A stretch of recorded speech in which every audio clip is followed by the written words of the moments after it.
সিলেট ওসমানী আন্তর্জাতিক বিমানবন্দরে দুবাই থেকে আসা BG248 ফ্লাইটের যাত্রীকে তল্লাশি চালিয়ে স্বর্ণের চালান আটক করা হয়েছে।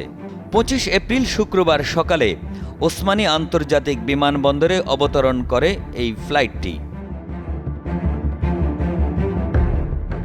বিমানে থাকা যাত্রীকে সন্দেহ হলে তার পোশাকের সাথে পেস্ট করা স্বর্ণ রয়েছে বলে ধারণা করা হয়।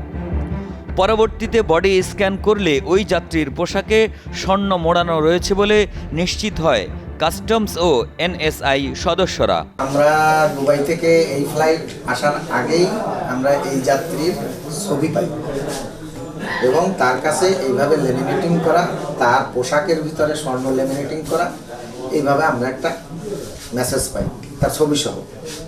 তো আমরা এখানে আসার সাথে সাথে আমাদের বিমানবন্দরের বান্ডেল থাকলে প্রতি সেনমানিতে টাকা বাঁচবে। বিকাশ সেনমানি বান্ডেল কিনে জিতুন প্রতি লেনদেনে। সবাই প্রিভেন্টিভ দল, তারা সাথে সাথে রিকভারি করে প্যাসেঞ্জারকে, কিন্তু প্যাসেঞ্জারকে দেখা যায় যে প্যাসেঞ্জার এটা ঢাকার প্যাসেঞ্জার, যাত্রী এখানকার হলেও ঢাকার প্যাসেঞ্জার।